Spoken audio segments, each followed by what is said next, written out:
सहनावतु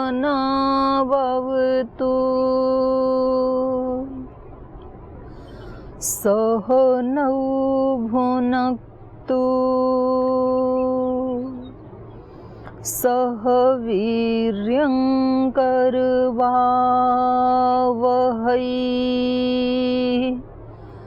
तेजस्विनावधीतमस्तु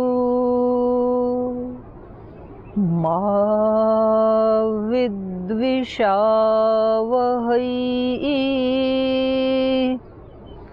ॐ शान्ति शान्ति शान्तिः।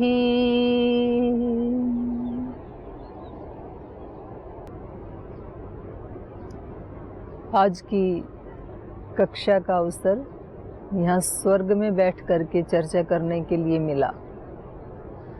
इसको स्वर्ग इसलिए कह सकते हैं क्योंकि ये हिमालय की तलहटी है और पतित पावनी माँ गंगा का किनारा है। रुद्रप्रयाग में हम बैठे हैं। तो कल के अंक में हम चर्चा कर रहे थे कि जो ये नवरात्र पूजा चल रही है, इसमें हम नव दुर्गा की पूजा करते हैं। दुर्गा दुर्गति नाशिनी होती है, दुर्गति का नाश करने वाली शक्ति, भगवती शक्ति, आद्यापरा शक्ति, वैष्णो, जगदम्बा, उसको कुछ भी नाम दें हम, वही एकमात्र समस्त दुखों का नाश कर सकती है। हम जब गायत्री मंत्र का जाप करते हैं, ओम भूर्भुवः स्वः, हे प्रभु, भूः सबकी उत्पत्ति करने वाले, भुवः सब दुखों का नाश करने वाले। क्योंकि थोड़े थोड़े दुखों का नाश तो कोई सांसारिक व्यक्ति भी कर सकता है, लेकिन हमारे समस्त शारीरिक, मानसिक, आध्यात्मिक सभी प्रकार के दुखों का नाश तो केवल ईश्वर ही कर सकते हैं।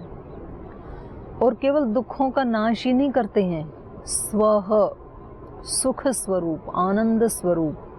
दुख मिटने के बाद यदि सुख ना मिले तो भी फिर आनंद नहीं आएगा। तो वो ईश्वर हमारे दुखों को भी मिटाता है और सुख भी देता है हमें, और ये केवल और केवल ईश्वर ही कर सकता है। तत्सवितुर्वरेण्यम, वर्ण करने योग्य केवल वही है, वो जो सारी सृष्टि का करता है, सविता, वही वरेण्यम, वही वर्ण करने योग्य है। बाकी संसार की चीज़ें वर्ण करने योग्य नहीं है। साधन समझ करके ठीक है, उसका उपभोग हम कर सकते हैं, लेकिन वर्ण करने योग्य ना धन है, ना शरीर है, ना रिश्ते नाते हैं, ना संबंध हैं। वर्ण करने योग्य तो केवल एक ईश्वर ही है। हमें सब स्वरूपों में उसी का स्वरूप देख करके तब संबंधों को स्वीकार करना चाहिए, उनका वर्ण करना चाहिए। जैसे गीता में कहा है ना भगवान जी ने कि सब प्राणियों में मैं ही स्थित हूँ, सारी विभूतियाँ मेरी ही हैं। तो हम जहाँ जहाँ हमारा आकर्षण होता है, जहाँ जहाँ हमारी आसक्ति होती है, वहाँ वहाँ भी हमें ईश्वर की अनुभूति करके ही ब्रह्म संबंध, भागवत संबंध ऐसे देखना चाहिए। तो फिर ये सारा संसार भी वरेण्य हो जाता है, वर्ण करने योग्य हो जाता है, वर्णीय हो जाता है। भर्गो देवस्य धीमहि, उस ईश्वर के भर्ग को, तेज को मैं धारण करता हूँ। क्योंकि उसके तेज को जब तक धारण नहीं करें तब तक अनंत अनंत जन्मों के हमारे इतने ज़्यादा दोष हैं, इतने ज़्यादा कमजोरियां हैं, हमारे इतने ज़्यादा अंधकार हैं, अज्ञान हैं कि हम अपने तप से उसका नाश नहीं कर सकते हैं। जैसे बहुत ही घनघोर अंधकार हो और उसमें हम एक छोटा सा दीपक जलाएं तो 5-10 फीट तक वो उजाला दे सकता है, लेकिन सारे अंधकार का नाश नहीं कर सकता है वो दीपक। तो अगर वहाँ पर अनंत प्रकाश हम कर दें तो फिर उस अंधकार का तुरंत नाश हो जाता है। तो हमारे चित्त के ऊपर जो अनादिकाल की जो वासनाएं हैं, अनंत वासनाएं हैं, उनका नाश हम केवल अपनी साधना के, अपने पुरुषार्थ के बल पर नहीं कर सकते हैं। उनका नाश करने के लिए तो ईश्वर का अनंत तेज और वो तेज कैसा होता है? गीता में विभूतियों का वर्णन करते हुए भगवान कृष्ण ने कहा कि सब ज्योतियों में मैं ही हूँ। और जब अर्जुन ने भगवान का विराट रूप देखा तो उन्होंने कहा कि मैं आपकी ऐसी आभा को देख पा रहा हूँ जैसे कि आकाश में एक साथ हजारों हजारों सूर्योदय हो गए हों। एक सूर्योदय होता है तो ही सारे विश्व के अंधकार का नाश कर देता है। ऐसे ऐसे हजारों हजारों, हजार का मतलब यहाँ 1000 नहीं, उससे भी ज़्यादा, अनंत, ऐसी आभा है उसकी। और जब हम उसकी पूजा करते हैं देवी की, कोटिक चंद्र दिवाकर राजत सम ज्योति, उसकी ज्योति कैसी है देवी की? कोटिक चंद्र दिवाकर, करोड़ों करोड़ों चंद्र, और दिवाकर मतलब सूर्य, करोड़ों करोड़ों सूर्य एक साथ उदय हो गए हों, ऐसी उसकी आभा है। तो जब ऐसी आभा, ऐसा प्रकाश हमारे सामने आएगा तो वहाँ अंधकार ठहर सकता है क्या भला? फिर अंधकार नहीं रह सकता है। तो कल हम इसकी चर्चा कर रहे थे। कल भी मैंने जिक्र किया था, ये जो मेरे पीछे नदी बह रही है गंगा, योग दर्शन में एक सूत्र आता है कि इन दोषों का नाश करने के लिए 2 उपाय करने होते हैं हमें। अभ्यास वैराग्याभ्याम तन्निरोध। अभ्यास और वैराग्य के द्वारा उन चित्त की वृत्तियों का निरोध करना संभव है। और जब चित्त स्थिर होगा तो उस स्थिर चित्त में फिर आत्मा का प्रतिबिंबित होता है, आभासित होता है।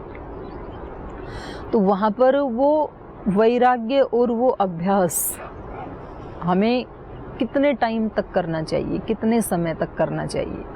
तो वहाँ एक सूत्र आता है, सतु दीर्घ काल नैरंतर्य सत्कारा सेवितो दृढ़ भूमि। वो जो वैराग्य है और अभ्यास है वो दीर्घ काल तक, दीर्घ काल नैरंतर्य अभ्यास के बारे में कहा है वहाँ पर। तत्र स्थितौ यत्नोभ्यास सतु दीर्घ काल माने लंबे समय तक, नैरंतर्य बिना रुके, एक क्षण भी बिना रुके, कंटिन्यू, और सत्कारा सेवित, श्रद्धा पूर्वक आसेवित, कोई बर्डन समझ के नहीं, बहुत भाव के साथ और बहुत चाव के साथ जब उसका अनुष्ठान किया जाता है, आसेवित किया जाता है, तब वो दृढ़ भूमि हो जाता है।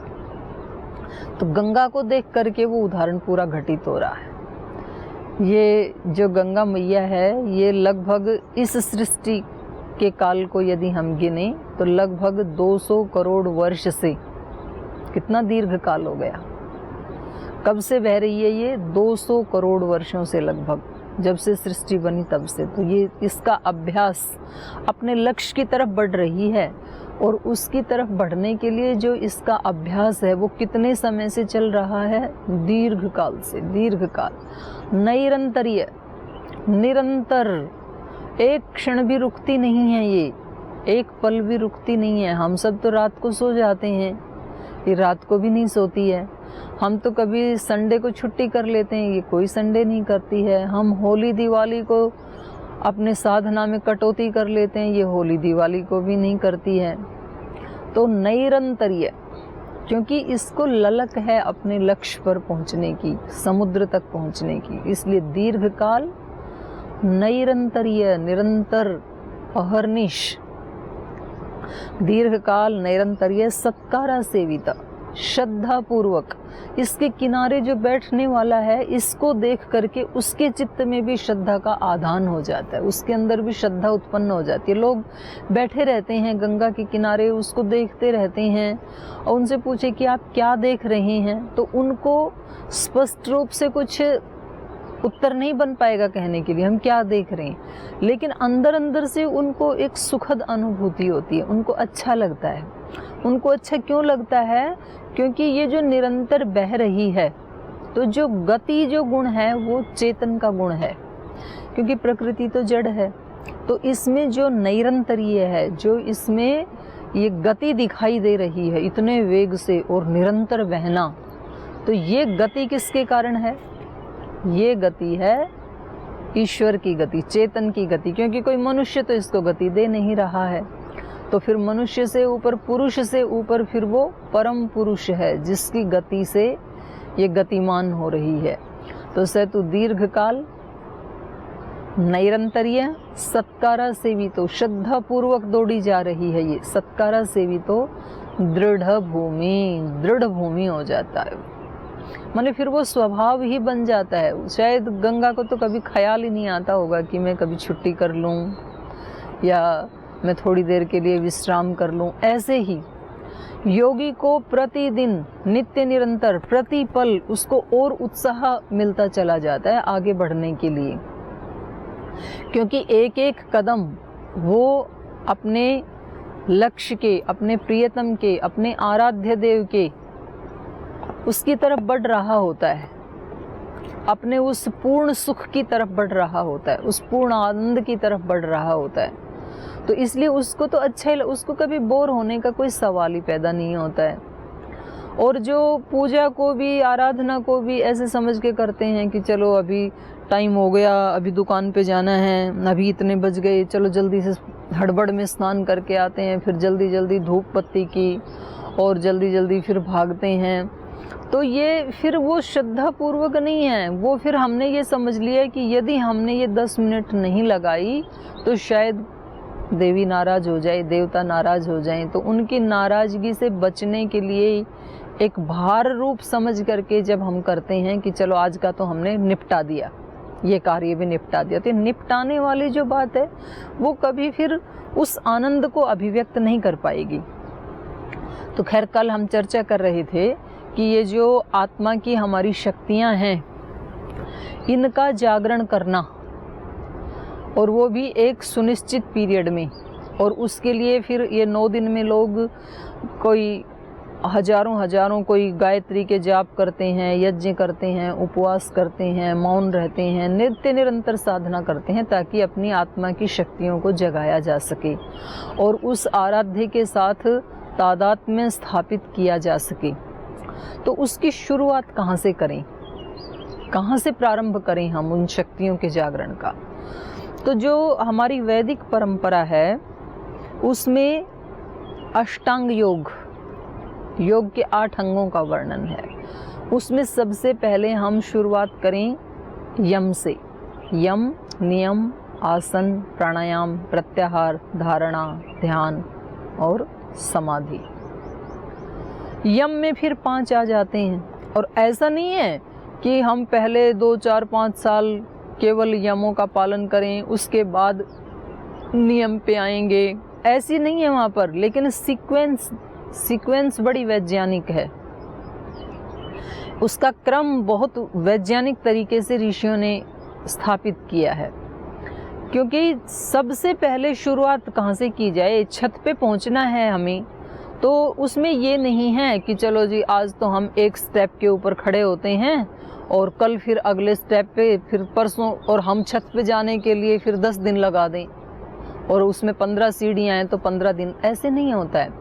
उसी दिन, उसी समय, एक के बाद दूसरी, तीसरी, चौथी, 5वीं, 6ठी, 7वीं, ऐसे हम उसी समय पहुंच जाते हैं छत पे। तो ऐसे ही हमें अपने दैनिक जीवन में ये जो 8 योग के अंग हैं उनका प्रतिदिन अभ्यास करना है। लेकिन हम उसकी शुरुआत करें यम से।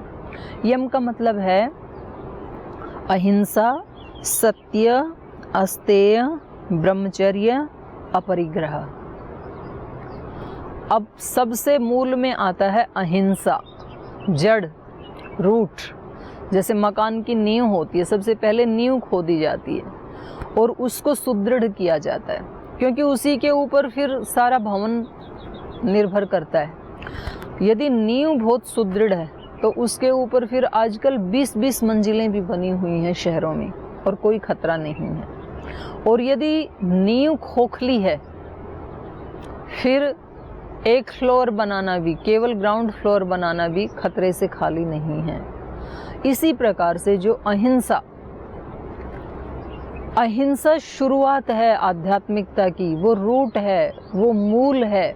और यदि वो ही हमारी खोखली है तो फिर हम आध्यात्मिकता में आगे नहीं बढ़ सकते। अहिंसा का पालन किए बिना हम सत्य में प्रतिष्ठित नहीं हो सकते हैं। अहिंसा को 100% साधे बिना अहिंसा सत्य अस्तेय में, ब्रह्मचर्य में, अपरिग्रह में हम नहीं पहुंच सकते हैं। वो हमारा मूल है, वो हमारा रूट है अहिंसा।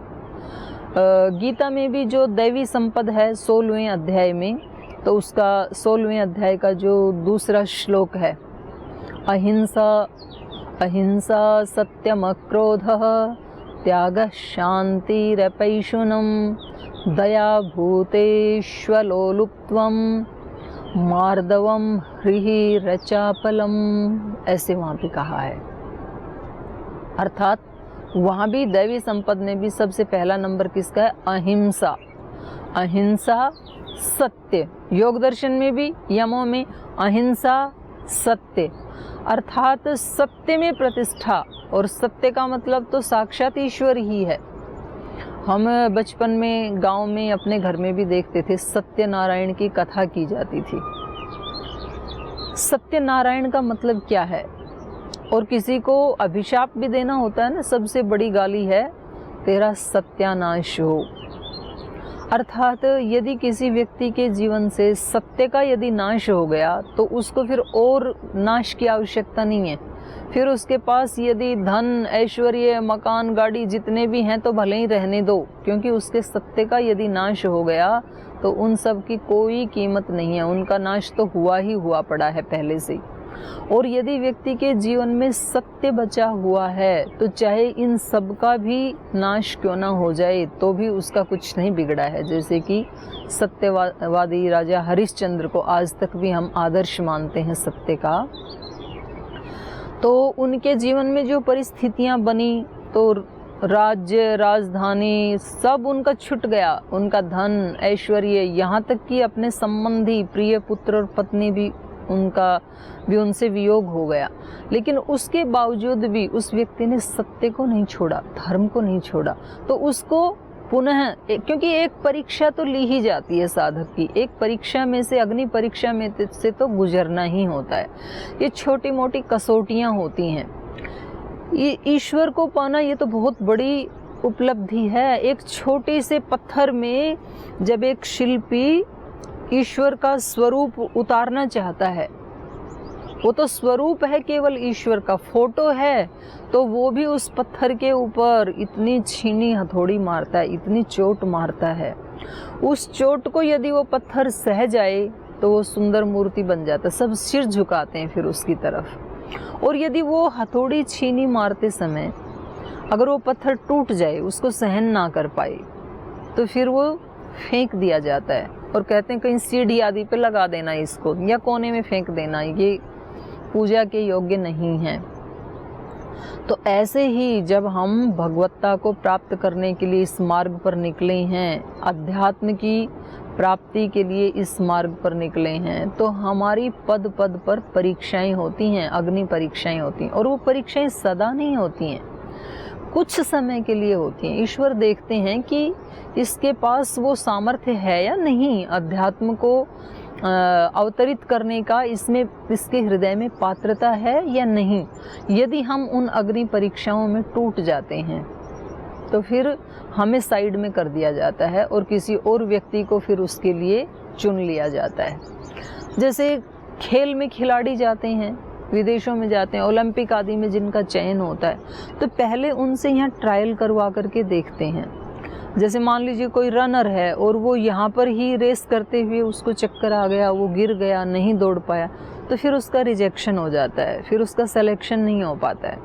तो ऐसे ही हमारे यहाँ सत्य की इतनी महिमा है कि सत्य यदि जीवन में, अगर व्यक्ति सत्य से समझौता नहीं करता है, असत्य को स्वीकार नहीं करता है, तो ये परीक्षा में वो पास हो गया फिर, और फिर उसको अनंत अनंत कृपा, जितनी उसने कल्पना भी नहीं की होगी उतनी कृपा उसके ऊपर बरसती है। तो हमारे यहाँ सत्यनारायण की पूजा की जाती है। उसका अभिप्राय क्या है?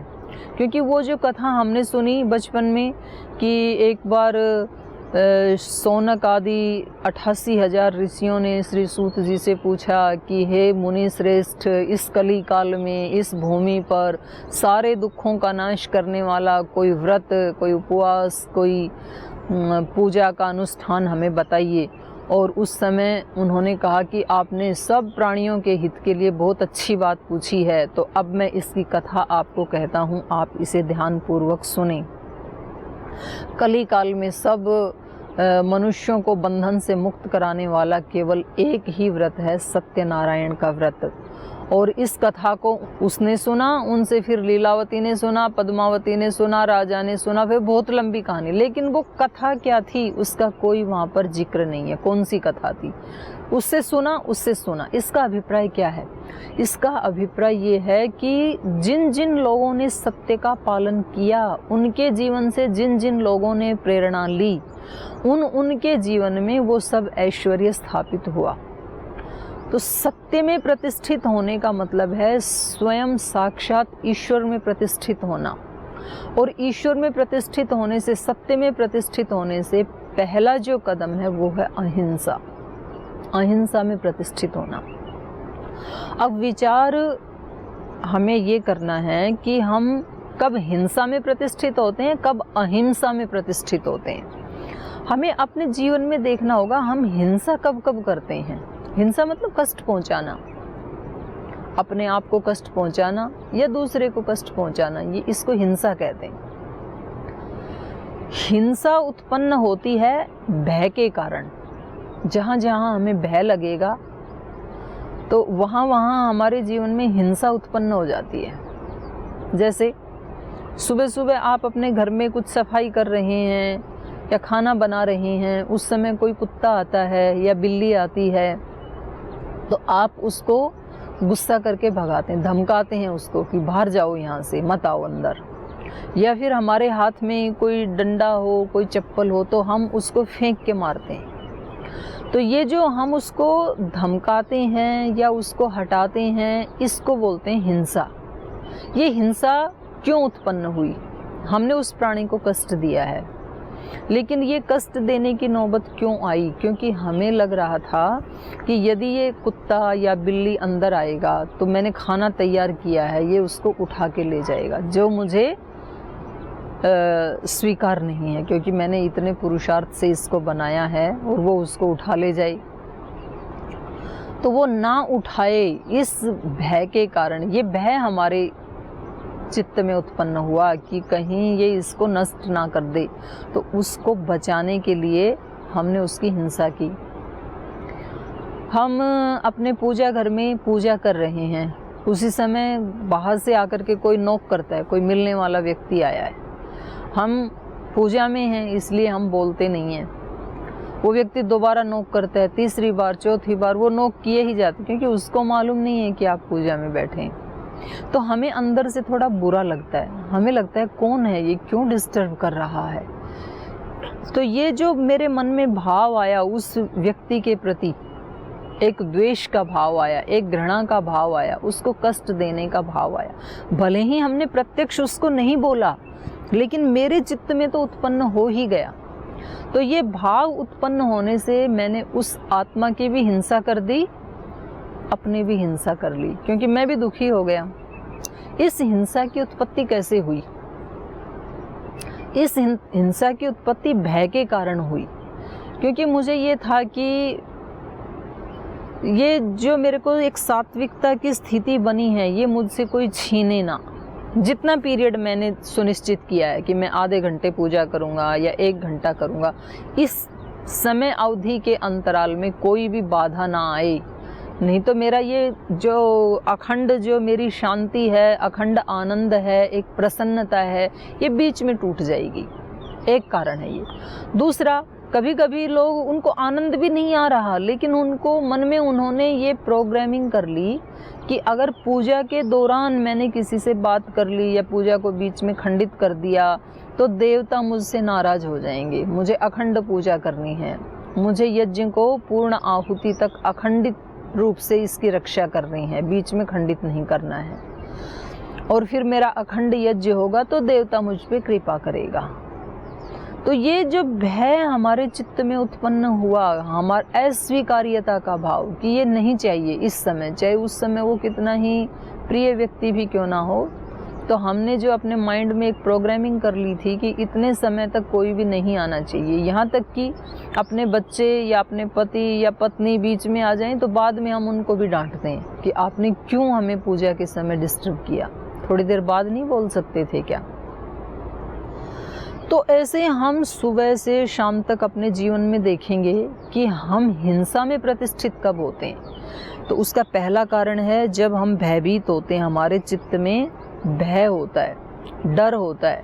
दूसरा है जब हमारे चित्त में कलुषिता होती है, दोष होते हैं, अज्ञान होता है, अंधकार होता है, उस समय हिंसा की उत्पत्ति होती है। संबंधों में हम हिंसा करते रहते हैं, आपस में जो जहाँ जहाँ जो संबंध है, हमारे सास बहू का संबंध है, पति पत्नी का संबंध है, भाई बहन का संबंध है, पिता पुत्र का संबंध है, बच्चों का माँ के साथ संबंध है, बॉस का और एम्प्लॉइज़ का जो संबंध है, राजा और प्रजा का संबंध है, जहाँ जहाँ भी द्वंद्व है, जहाँ जहाँ भी संबंध है दो लोगों की, वहाँ जब उन संबंधों में कोई तनाव आता है, जब उनमें कोई ब्रेक आता है, जब उनमें कोई संघर्ष उत्पन्न होता है, तो उसका कारण क्या है। कहीं कहीं तो ज़्यादा संघर्ष उत्पन्न हो जाता है, और संघर्ष इतना उत्पन्न हो जाता है कि संबंध टूटने के कगार पे आ जाते हैं। सास बहू के संबंध इतने बिगड़ जाते हैं, वो कहती है मैं अलग घर में रहूँगी, आप अलग घर में रहो। पति पत्नी के संबंध इतने बिगड़ जाते हैं, वो कहते हैं आप तलाक लो, आप अपने ढंग से जीवन में चलो, हम अपने ढंग से जीवन में चलेंगे। बच्चों का माता पिता के साथ संबंध इतने बिगड़ जाते हैं कि वो कहते हैं अब हम आपके साथ नहीं रहेंगे, आप कहीं वृद्धाश्रम में जाओ या अलग घर में रहो, हम आपके साथ नहीं रह सकते हैं। बॉस और एम्प्लॉइज़ में इतना तनाव बढ़ जाता है कि वो कहते हैं अब हम इस कंपनी में और काम नहीं कर सकते हैं, मैं कोई और ढूंढूंगा। या कभी बॉस को लगता है कि आप यहाँ से निकल जाओ, मैं आपको नहीं सहन कर सकता हूँ, मैं कोई और एम्प्लॉय लेकर के आऊँ। तो कभी तो ये तनाव, ये हिंसा इतनी बढ़ जाती है कि संबंध टूटने के कगार पे चले जाते हैं। कभी कभी टूटते तो नहीं है, लेकिन उनमें वो मधुरता नहीं होती है, वो आनंद नहीं होता है, वो एक दूसरे को पूर्ण करने का एक श्रद्धा भाव नहीं होता है, क्योंकि संबंध तो पूरा करने के लिए होते हैं। पति पत्नी एक दूसरे के पूरक हैं तभी तो घर चलेगा। माता पिता और बच्चे एक दूसरे के पूरक हैं तभी तो एक परंपरा चलेगी। एम्प्लॉइज़, बॉस एक दूसरे के पूरक हैं, क्योंकि एम्प्लॉय नहीं होंगे तो बॉस अपने फैक्ट्री को, कंपनी को आगे कैसे बढ़ाएगा। और यदि बॉस नहीं होगा तो उनको शासन कौन सिखाएगा, अनुशासन कौन सिखाएगा। तो संबंध तो एक दूसरे की उन्नति के लिए, एक दूसरे के सुख के लिए उसमें पूरक बनते हैं। लेकिन कभी ये देखा जाता है कि वो पूरकता का भाव नहीं है, संबंधों में ढो रहे हैं जीवन को। ठीक है, उनको लगता है अब इनसे शादी होगी तो पालन करना ही पड़ेगा, उनको भी लगता है इनसे शादी होगी तब इस घर में ही मेरे को सारा जीवन बिताना है। लेकिन मन में एक प्रसन्नता का भाव, एक आनंद का भाव, और दोनों को मिलकर के जिस दिव्यता को, जिस अध्यात्म को प्राप्त करना था, क्योंकि अध्यात्म में विश्राम है, उसके बिना तो विश्राम ही नहीं है। गुरु शिष्य का संबंध, दोनों को मिलकर के उस आध्यात्मिकता को अभिव्यक्त करना था, वो कहीं खो जाता है, वो नहीं जीवन में दिखाई देता है। तो उसका कारण क्या है? उसका कारण है हिंसा, और इस हिंसा की उत्पत्ति होती है असुरक्षा के भाव से, भय के कारण। हमारे चित्त में कहीं ना कहीं ये भय बना रहता है कि जैसे मैं चाहती हूँ वैसे तो मेरे पति व्यवहार नहीं करते हैं, जैसे मैं चाहता हूँ वैसे तो मेरी पत्नी मेरे साथ व्यवहार नहीं करती हैं, जैसे मैं चाहता हूँ वैसे तो ये एम्प्लॉयज़ सुनते ही नहीं हैं, इनको कितना भी मोटिवेशनल स्पीच दे लो। उनको लगता है जैसे हम चाहते हैं वैसा व्यवहार ये हमारे जो बॉस हैं ये करते ही नहीं हैं, इनमें कोई आत्मीयता ही नहीं है। बच्चों को लगता है कि हमारे माता पिता को जितनी हमारी केयर करनी चाहिए, जितना हमें समझना चाहिए, उतना ये समझ ही नहीं पाते हैं। ये तो अपनी बातों को थोपते रहते हैं हमारे ऊपर, जैसे कि हम इनके कोई बंधुआ आत्माएं हैं।